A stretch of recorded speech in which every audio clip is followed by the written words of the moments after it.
Les questions de Christelle, je te remercie Christelle. Christelle qui me suit depuis un petit moment, depuis le tout début de ma chaîne il me semble. Dis-moi Christelle en commentaire si j'ai raison ou pas. Et qui me suit, on se suit aussi sur Instagram. Elle fait d'ailleurs de très belles photos d'animaux sur Instagram, Christelle. Et donc voici ses questions.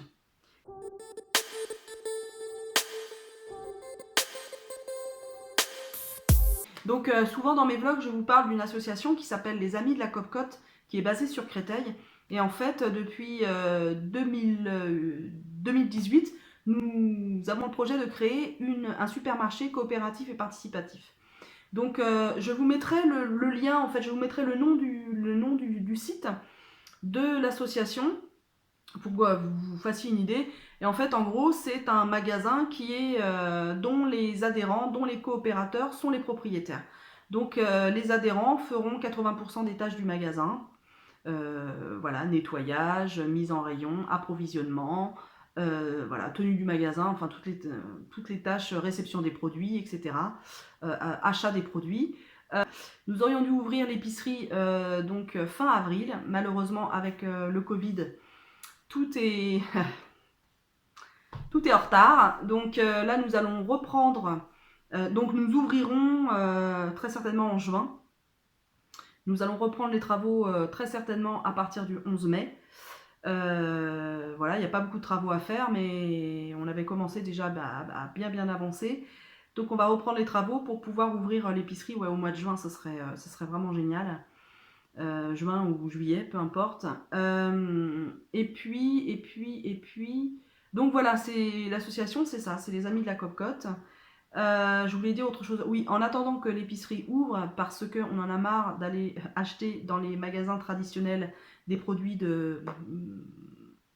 pas de bonne qualité, parce que le premier point, le premier objectif de notre association et de notre épicerie, c'est de pouvoir offrir une alimentation de qualité au plus grand nombre. Donc dans un premier temps, c'est toujours les plus convaincus qui sont à l'initiative des projets, hein, ce que j'appelle les bobos. Ceux qui, voilà, je me considère vraiment comme une bobo. Hein, j'ai accès à de la nourriture variée, de qualité, alors qu'il y a plein de gens qui n'ont pas accès et on tend vers ça en tout cas. On tend vers ça, c'est vraiment notre souhait le plus cher. Donc en attendant que l'épicerie ouvre, eh bien, nous allons reprendre, parce qu'on avait des groupements d'achat, c'est-à-dire des ventes groupées, hein, donc on a nos fournisseurs, etc. On a tout un réseau de fournisseurs et de grossistes, on a plus de 110 références produits, et donc on recommence donc les groupements d'achat. Donc je suis contente, il y en a un le 2 mai et je suis hyper contente. Oui, c'est avant le confinement, mais on a pris toutes les précautions d'usage, on prendra toutes les précautions d'usage. Et de toute façon, les magasins sont ouverts. Donc, et nous, voilà, on sera très peu dans le lieu en fait. Hein.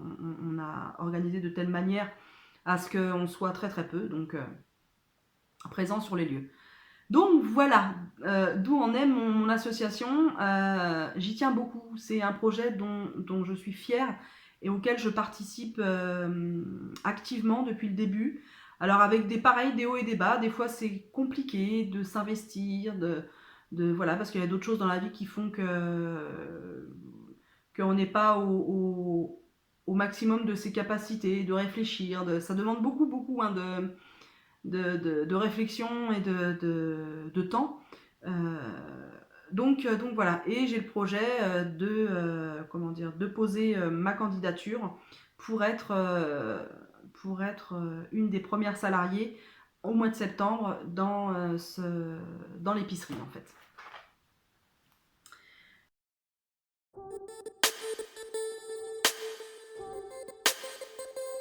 Donc pour ceux qui me suivent ou celles qui me suivent savent que je suis en parcours vers une chirurgie de l'obésité ou chirurgie bariatrique, vers un bypass exactement.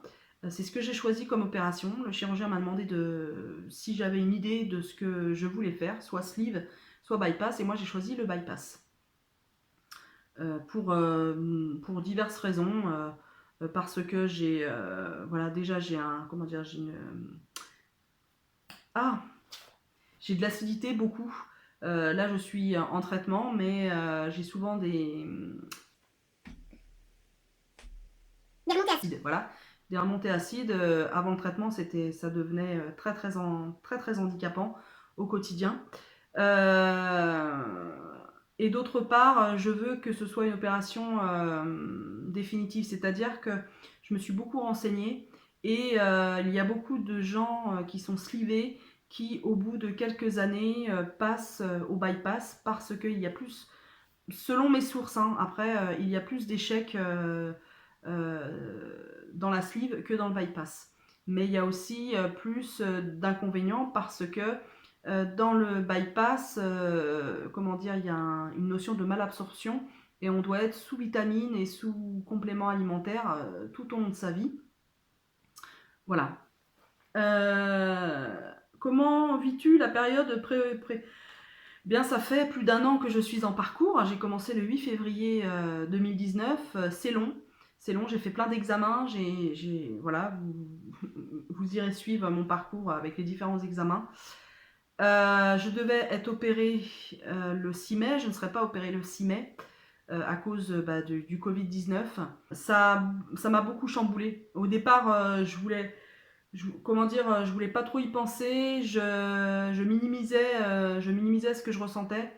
Et en fait, ça m'a beaucoup angoissée. Et de ne pas savoir quand, de ne pas avoir une fourchette de temps, de ne pas. M'a beaucoup stressée.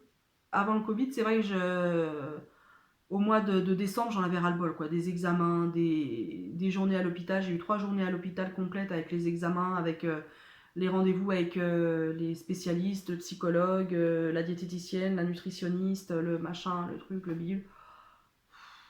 À un moment donné, on en a marre, quoi. On en a marre d'être regardé sous toutes les coutures. Mais en même temps, ça permet d'avancer. C'est 1 an de parcours.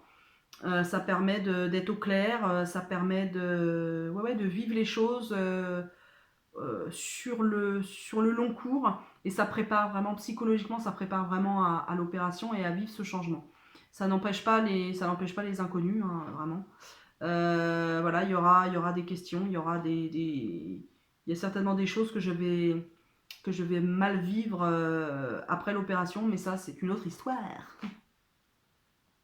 As-tu commencé donc à changer les choses dans ton alimentation? Oui, déjà, je mange dans des petites assiettes depuis, ça fait pas longtemps, hein, ça fait 15 jours, il me semble, avec mon mari, parce que mon mari est un petit surpoids, on va dire. Rien à voir avec moi. Donc on mange dans les petites assiettes, j'essaye de suivre le protocole un maximum, mais c'est vrai que là pendant la période de confinement c'est un peu difficile parce que je n'ai pas envie de manger trop de laitage, je n'ai pas envie de... Donc voilà, j'essaie en tout cas que mes assiettes soient équilibrées. Ça c'est un acquis et je le fais très régulièrement. Il y a des repas plaisir, voilà, je pense qu'il y a au minimum un repas plaisir. Quand je dis plaisir, ça va être une pizza, ah oui, moi c'est pas une part de pizza, c'est la moitié d'une pizza, minimum.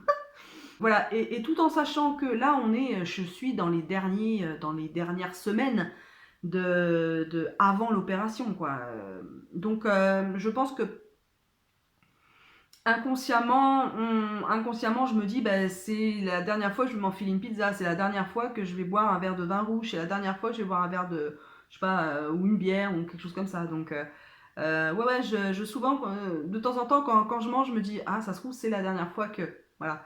Donc, mais dans l'ensemble, enfin, vous voyez, hein, je mets mon Instagram là, vous voyez mes assiettes au quotidien, c'est plutôt équilibré quand même et je fais très attention à mon apport en protéines, c'est ce que m'avait vraiment conseillé ma diététicienne.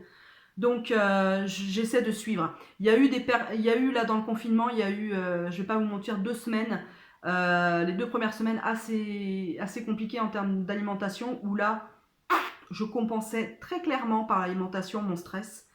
Voilà, l'inquiétude, etc. Je compensais avec la nourriture, hein. C'est-à-dire que je mettais nettement plus de matière grasse, je mangeais du beurre, parce que principalement je ne mange pas de beurre, moi.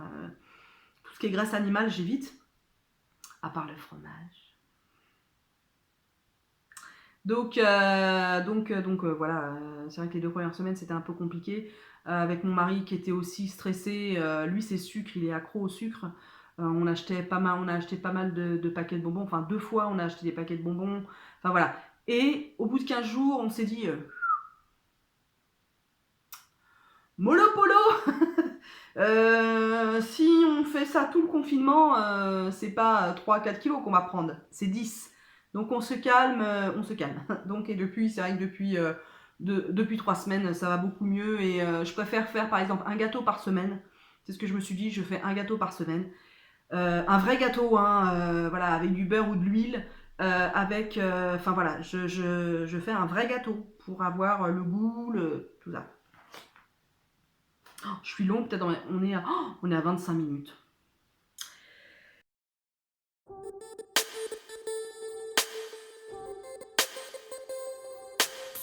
Alors,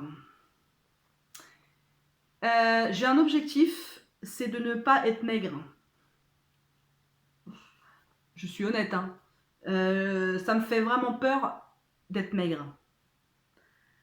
Après, j'ai pas un objectif poids, mais comme ça, si j'y réfléchis comme ça, j'ai dans la tête pas plus de 80 kilos. Ouais, 80 kilos, ça me paraît bien. Ouais, 80 kilos. Sachant que je fais 1m72. Voilà. Donc, si j'atteins 80 kilos, je serai fort, fort contente. Si je veux être un peu plus tatillonne, j'aimerais bien descendre à 75 pour avoir une petite fourchette de 2-3 kilos. Voilà, hein, pas plus. Pour pouvoir, voilà, on est invité, clac, tu fais un petit écart. Bon, bah voilà.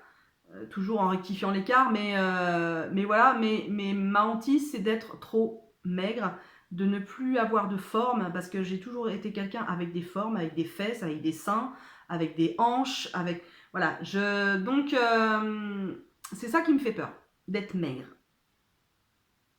Ça, mais on peut pas... Quand on est lancé là-dedans, on peut pas choisir, hein, c'est un peu délicat. Et j'ai peur aussi d'être toute flasque. Ça aussi, c'est que ma peau pendouille de partout, ça me fait aussi peur. C'est pour ça que dès que je vais commencer à perdre des kilos, je vais accélérer, augmenter mon activité physique, n'est-ce pas? Parce que là, franchement, en confinement, j'ai un peu de mal, hein. C'est ça qui me fait le plus peur.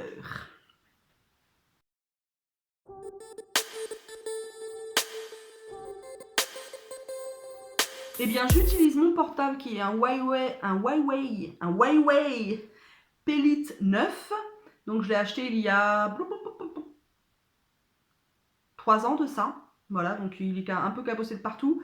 Il ne me convient pas, hein, pour filmer, hein, très clairement. Moi, je préférerais, parce que le son est merdique. Très clairement, le son est merdique. Le son est très très métallique. Voilà, c'est vraiment le problème de ces téléphones en fait, hein. C'est le son. Parce que j'ai déjà entendu parler des gens qui faisaient des vidéos dire qu'ils avaient un Huawei et le son était pas bon. Voilà, autrement, bah, j'ai un trépied, voilà, qui appartient à mon chéri. Qu'est-ce que j'utilise? J'utilise des lampes. Là, j'ai mis une lampe là, une lampe là-bas pour faire un peu plus de luminosité. Il y a quelques temps de ça, j'ai essayé d'acheter un micro cravate. J'ai pas trouvé. J'ai été à la Fnac, j'ai cherché sur internet et c'était en rupture. Donc j'aimerais bien avoir un micro cravate, au moins pour améliorer le son. J'ai essayé l'autre jour sur une de mes vidéos. Donc on a un Canon je sais plus quoi là, avec vraiment un gros objectif. Mais la qualité de l'image était vraiment pas terrible du tout. Donc je préfère filmer avec mon téléphone. Je me suis fixé quand j'arriverai à 1000 abonnés. Je suis pas rendue, hein, parce que je suis à 145. De m'acheter donc l'appareil photo G7 ou quelque chose. Enfin voilà, l'appareil photo connu des youtubeurs, parce que c'est vrai qu'il fait de très belles. Il a une qualité d'image et une qualité de son assez chouette quand même. Ah, pour le montage, j'utilise un logiciel de montage qui s'appelle Movavi, qui m'a coûté 40 euros. Voilà, c'est à vie en fait, hein, tu payes ça à vie. il est très très très simple d'utilisation. Moi je voulais pas un truc parce que je ne comprenais rien au départ au montage. C'est comme donc il y a Movavi, il y a Filmora aussi qui est dans la même qui est dans la même tranche de logiciels simples. Quoique Filmora est peut-être un peu plus complet que Movavi.